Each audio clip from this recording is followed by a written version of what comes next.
Good morning, it's the 16th of February here at the Allotment Gardener and we're just raking over this bed. This is our legume bed. Full details of the crop rotations available on our website, and we dug this bed over in the winter and we're just going to get it ready, final preparation to plant some broad beans today. So today we're going to be planting some broad beans. These are a hardy variety called Meteor, and they can go in February. We were actually going to try and plant some peas as well, also called Meteor. However, the earliest date of planting is suggested as March.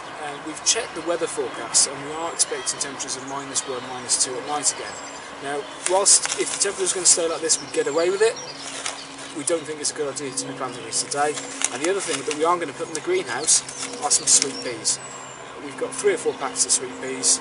We're going to check them in the greenhouse and see what happens. We've raked over the area ready for planting. The other thing that we need to do is put some supports in for the broad beans. This is as simple as putting a cane in each of the 4 corners, and if you've got a long row, halfway down as well. And we'll push those in a minute, and then as the broad beans grow we'll be tying some twine around each of the supports, and it would simply be enough to keep the broad beans from falling over in the wind. To plant our broad beans we're going to use a method called station sowing. Now the one thing you'll notice is I'm actually stood on this plank. These beds are rather large, and what we don't want to do is compact the soil in them, because they'll be far easier to work year after year. So we'll put this plank in just to spread the weight out.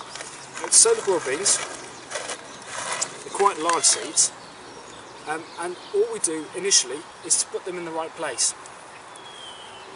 They're planted usually in 2 rows or blocks at about 4 inches apart. And we'll just put those in the right positions before we push them into the ground.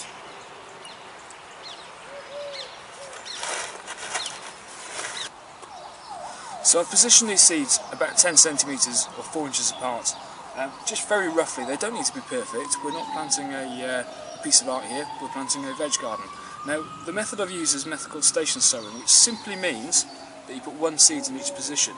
The other methods you use, you'd often put a drill in with a hoe and then plant a lot of seeds down the row. But station sowing is very simple, and we simply put them in like this. And all we've done once we position them is to push them into the ground about 2 inches deep. And then cover the seeds with a bit of soil. We've planted all our broad beans in 2 rows, 4 inches apart at 10 centimetres. That leaves me with half a dozen seeds. Now not all these will come up, so what we're going to do is plant these in toilet roll holders in the greenhouse and fill out any gaps as they grow. The only thing remaining to do with this is to label it, and we're done. The broad beans are in the ground, we've got a few seeds left, and we're going to plant these in toilet roll holders so that they're easy to plant out later, and we're also going to plant some sweet peas. We just pop a seed on top of the compost that we've already prepared, push it in, cover it with compost, and the broad beans will be done.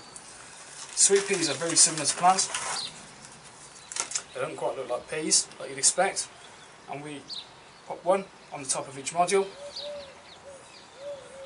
push them in, cover them with compost, label them, water them, and that's it, job done. That's easy. Everything's in. The only thing remaining to be done is to water the things that we planted today, and also everything that we put in last weekend. So we'll just do that quickly. The watering can has been left in the greenhouse all week so the water's not as cold, so we're not shocking the plants. And that's it, we'll see you next week.